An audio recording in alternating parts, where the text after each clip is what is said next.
وحال إذا جعلك هو صدح قيبوت عرفت واحد دهان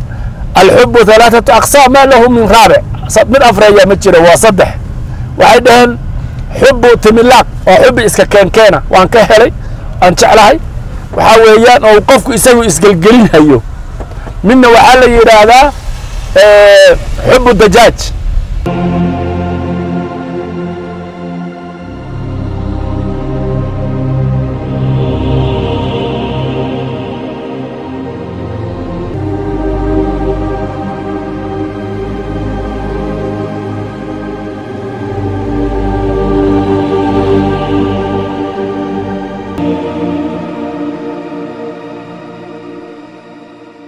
بسم الله الرحمن الرحيم السلام عليكم أخياري سود وهذا الله ينبركيه مال ماشي أنا كم مشاحيني مركا مانتي وحان جعلاني قبل ببري رسؤالي سوي ديسي مركا واسكا شاكي سنة نهدو غير ما برامج قولي ما مانتي مركا قبل وحي يقولي من بيبري مركا شاكي سنة سوحي يقولي ننكاس نيوان جعلاني نن همتي لا واي بغالوكم جعلانين لكن واكهلي يقولي ان أرنكاسي saddex qaybood u qaybinayna marka jacaylka horaana community-ga ameesha community-ga horaana waan ku soo bandhignay marka waxaan rabnaa inaan saddex shay u qaybino jacayl adiga wax jeclaatay qof adiga toos u jeclaatay ina guur la gashin aad rabtid asagana aan ku jeclayn iyo qof asaga ku jecel laakiin adiga aad jeclayn qofka saddexaadna waxa la dhahaa qof labadiina waa jeceshiin dhan kasta jacaylku ka imaanaya labada dhan waa iska jeceshiin marka waxay la jooga saaxiibkay barnaamijyada ay ragala qayb galay inta badan ustaad Yuusuf Xogweyn dabcan sheekadeena waa sheeko iska caadiya marka adinkana fikirkiina waa inii furan yahay marka ustaad soo dhawow barakallahu fiika wa jazakallahu khayran hadi aad baa u mahadsantahay allah ku barakeeyo ustaad waxaan rabnaa sheekadan waa la socotaa waa meesha markaan sheegay bal ustaad arrinkaas ka waran jacaylka saddexda nooc u kala baxo keebaa qurxoon keebaa quman كيف ستأني بلشودة كتكتوناتو أما قبلها أي كعرنا أما ويليش أي كعران سودو بارك الله فيك هرتا تعايلكو ووحوانا أكسن ونا كلا دوين هاي تعايلك هساو مطلقة وح أدقم يوح لمدى يوح لبرتمي كراؤنا تشرين وتعايلك قفك مؤمن أما قفك مسلم وربي أوقبه رسولك عليه الصلاة والسلام دينته هي مسلمين تاسوا دين وإيمان ما أقبشه لولم حب المحبة اللي يراهدا ما قبنا ما أقله وحلا يراهدو إلا إسويديو وواجب وفرض العين وعاوية وبيا كما دبعاوي وحصاهري تعايلك oo muxuu ahaa caadiga ah مثلا aabuhu inuu ilmihiisa jecel yahay hooyadu inay ilmaheeda jeceshahay dadka walaalaha inay isjecel yihiin iyaguna waa jacayl muxuu ahaa fitri ah waxaa soo haray oo asagu markasta midku inta badan hadda uu ku jiro jacayl yani uu ku jiro loolanka ama hadalka badan uu ku jiro waxaa weeyaan wiil iyo gabar isjecel horta lambar 1 waxaan ku waanin lahaa gabdhaha iyo wiilashu inay fiiriyaan ma iska heleen mise isjecel yihiin هناك فرق بين qofka kale inuu u bogo oo uu ka helo iyo in uu jecel yahay oo jacayl uu meesha imaado way kala duwan yihiin asbaabaha la isku guursado jacayl bas ma aha maslaxa jirta guur maslaxa abaa jira oo dumaal iyo xigsiisan baa la yiraahdaa waxaa jira guur la yiraahdo godob reeb oo reeruhu markay Soomaalidu kala galaan dambi reerka wax laga galay reerka kala gabdho la isdhaafsan jiray oo la isu guurin jiray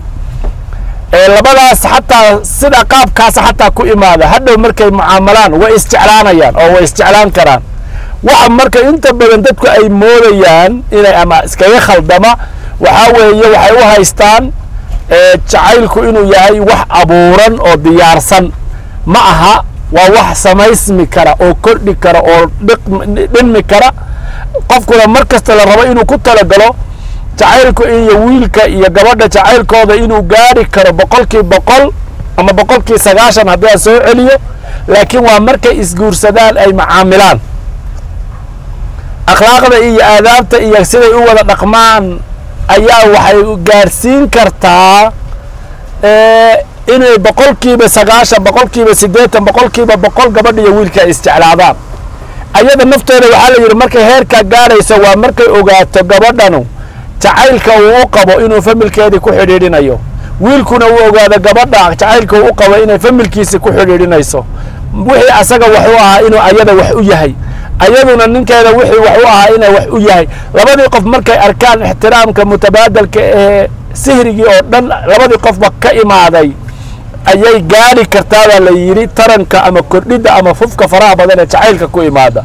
ama wiilkiiyo gabadhu markay isguursanayaan waxaa la yidhahdaa jacaylku waa 3 qaybood carabta waxay dhahaan alxubu 3 aqsaam maa lahu min raabic mid afreeya ma jiro waa 3 waxay dhaheen xubu timilaaq oo xubi iska keenkeena waan ka helay aan jeclahay waxaa weeyaan oo qofku isagu isgelgelinhayo midna waxaa la yidhaahdaa xubu dajaaj jus ka mida gabadha ama wiilka jus ka mida ama wax ka mida uu qofku gabadha ama wiilku ay ka jeclaanaysaa kaasoo kale waxaa la yidhahdaa xubu dajaaja la yidhahdaa wallahi gabadhan maasha allah ii fiiri siday tahay ama wiil gabadha waxay leedahay wallahi maasha allah kan ay leedahay kaasoo kale waxaa la yidhahdaa hadday 2 maalmood ka soo wareegto meeshaasoo ku ekaada waxaa dhib badan haddana aan xaqiiqi ahayn jacaylka iska keenka ah ee weliba ay ku badan yihiin gabdhaha iyo wiilasha ay rabaan inay gabadhu ninka ku soo jiidanayso rabto inay ku soo legdato wiilkuna uu gabadha rabo inuu ku soo legdado oo iska keenka ah labadaa inta badan way iska warhayaan xoolay kala cunaan waa 2 tiim oo cajiib ah waay waa yani in badan baa gallay gartooda iyo maslaxadooda waxaa weeye inta badan iska keenkeen weeye gabadha wuxuu rabaa inuu meel mool ageeyo inuu la sameeyo inuu waxaa weeyaan wax u soo hadiyeeyo baa moobeel qaali uga rabaa inuu u gado waxaasoo dhan waxaa la yidhaahdaa xubu timilaaq bale xubu iska keenkeen ah waaye gabdhuhu raggay ku gaadaan wiilashuna waxaa weeyaan kan abo waa arrin inta badan laqwi bay u badan tahay xubina waxaa la yidhaahdaa huwa alqatlu sida ay tahay gabadhu oo ilaahay u abuuray ayuu ku aqbalayaa jus ka mida ma aha ustaad markaa aan dhameeyo wiilkiina sidoo kale gabadhii kulligeed buu aqbalayaa gabadhiina ninkii siday si tilqaa'i ah oo midna midka kale uunan xajin karin ayuu midba midka kale u aqbalayaa jacaylka marka wanaagsan een jecelahay inuu reerku ku dhismo oo ka ilaaliya burburka oo hadhow ilmihii aynan maaragtay ka celiya inay 2 waalid meel ka bannaan ay ku soo koraan u noqonaya inay ka badbaadaan waa xubbiga tilqaa'iga ah ee qofka isagoon ku talagelin uu jeclaanayo soo ma jeedid saa darteed marka jacaylka la rabo inuu noqdo reerku ka dhismo waa jacaylka labada dhinaca haddayse timaado inuu wiilku gabadha asagu jecel yahay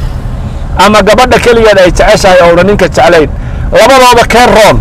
kee u adkaysin badan inuu u sabro hadduu ninka keligii gabadha jecel yahay oo gabadhu ninka aynan jeclayn reerkaas sida qaalibkaa ma burburo laakiin ninkaas imtixaam iyo dhibaato aad u weyn buu la kulmahayaa soo ma jeedid dhibaato aad u fara badan ayuu ninkaas qabsanaysa asagii gabadhii wuu jecel yahay oo ma doonayo inay ka baxsato ayadu laakiin wax kasta oo yar bay weynaynaysaa isagu baa rafaadi laakiin waxaa laga yaabaa in uu reerkaasu uu maaragtay uu badbaado haddii gabadha ay ninka jeceshahay ninkuna uunan gabadha jeclayn reerkaas isaga ah waxoogaa wuu joogi karaa soo ma jeed wuu ka adkaysan badan yahay ilaahay baana uu kala abuuray laakiin asna ma dhib yara jacaylkii xagga gabadha basuu ka jiraa ninkii gabadhii ma jecla ragga qaarkii waxaa laga yaabaa inuu gabadha ku dulaysto jacaylka ay jeceshahay oo si qaab daran oo maaragtay ula dhaqmo markuu ogaado inay jeceshahay oo xubbi dhaba asaga jeceshahay inuu xoogaa si qaab daran ula dhaqmo way dhici kartaa laakiin ninka wanaagsan oo garan kara gabadha iyo qiimaheeda wuu in badan baa laga yaabaa inuu u sabro laakiin labadan huba burbur wuu ku iman karaa labadaba burbur wuu ku iman karaa laakiin guurka sax wanaagsan waa midka labada qofba ay wadaagsadaan oo sida tilqaa'iga ah ku imaadeen iska doondoon iyo talmilaaq iyo waxaa la yidhaahda maaragtay iska keenkeenid aan ku imaanin aad baa umaadsanta waayahay marka waxaa tiri jacaylka labada qofood ka wada imaanaya waa ka saxdaa ka wanaagsan waaye okay gabadha marka hadduu keligeed ka yimaado jacaylkaas guriga ma hagaagayo keligeed hadduu ninka wax badan baa ka halaysan wax badana gurigaas ka halaysan ma istaagi hadduu cagsiga yahayna wax badan baa halaysan laakiin hadduu ninka keliya jacaylkiisa yahay oo gabadha ay saayidu inta jeclaan badan reerkaasu ma burburo laakiin dhib buu ku noolaadaa laakiin waxa fiican haddii uu noqonayso qof kamid inuu wax jeclaado waa fiican labadooda ninkaa roon ee gabadha ma roon inuu wax jeclaato keligeed aayad iyo xadiis ma aha waayahay aayad iyo xadiis ma aha waayahay waa kii doontu ka furayd waa waan sugaynaa ilaahay waa iska sheeko maaha wax macnaha aan meel ku salaynayno maadaama aayad iyo xadiis aysan ahayn adiga maxaa kula qurxoon ma in labada qofood jacaylkooda uu wada dhisan yahay labada qofood isjeclaadaana kula qurxoon mase waxaa qurxoon haddii la waayaan ka hadlaynaa waxaan la waayo in baan ka hadlaynaa haddii ninka keliya jacaylkiisa la helo gabadhina jacaylkeeda guriga laga waayo yuu dhisnaa karaa ma gabadha keliya jacaylkeeda ku dhisnaa karaa mase wiilka keliya guriga jacaylkiisa ku dhisnaa karaa mase labadoodaba inaysa jecel yihiin isdhaadhaafsanayn jacaylka guriga ku wada dhisnaa karaa adinkana waan kaga fadhinaa biidni raxmaan waxaa kaloon ku darayaa oo maaragtay leeyahay nolosha waa tajruba layskuma tashni qofka hadduu kaa fikrad wanaado laguma tashniicin karo ama laguma eebayn karo oo arrintaas waa khaldan tahay lama odhan karo waxaa weeyaan aragtidu markii la aruuriyo caanaha markii la aruuriyo haan buuxiyaa waxaan rabnaa marka in fikradda la aruuriyo iyadoon la istashniicinaynin qof walba aragtidiisa si fulan ha u dhiibto aniga taas weeye aragtidayda jacaylkana intaas waana la sii hagaajin karaa waxaan nidhi guur maslaxa aaba jiraba oo lagu reero maalo waxaan xasuustaa gabadh dumaal ahayd oo walaasheed ay ka dhimatay ninkii gabadhii loo guuriyey iyadoon baadiye joogto weliba adhi la jirtoon aniga isla joognaa loo guuriyey oo la yidhi ninkii gabadhii markuu gabadhii walaasha ahayd ninkii ay ka dhimatay baa lagu guuriyey 11 da'ood bay dhashay iyagoo isjecel bay haddaba nool yihiin labadoodiiba waa nool yihiin dumaasha waa taqaanaan kolkuu ninku meesha ka baxo ilmihiisuuna u dayacmin adeerkood baa guursada guurasa saas oo kaleeta iyagoo maslaxi ah baa haddana uu jacaylku iman karaa kayfiyada loo wada dhaqmo marka mar walba waxa abuura kalsoonida iyo wanaagga iyo xubbiga waa akhlaaqda wanaagsan ee diintuna ina amrayso in mar kasta la isku raaco nabiga calayhi salaatu wasalaam idaa jaa'akum man tardawna diinahu wa khuluqahu fazawijuuhu luqada carabiga wowga iyo wixii la isugu cadfo tafaadul ma keeno weliba aniga hadda dardaaran ahaan waxaan dhihi lahaa diintii dadku way baran karaan laakiin dabeecaddii waa la baran la'yahay dabeecadda mar kasta hadda aad ha loo tixgeliyo marka waa dardaaran odaytinimo waaye idan marka waxaan rabnaa guurku marba hadduu imaado jiha kastaba ha ka imaadee in la ilaaliyo usradaas aan la burburinin oo ilmihii laba waalid kala maqan aynan maaragtay ku soo dhex korin dhibaato badan bayna ku leedahay maskaxiyan iyo dhinac kasta aad baa u mahadsantihiin adeerayaal awowyayaal abtiyaal kulligiin jazaakum allahu khayran wasalaamu calaykum waraxmat ullahi barakaatu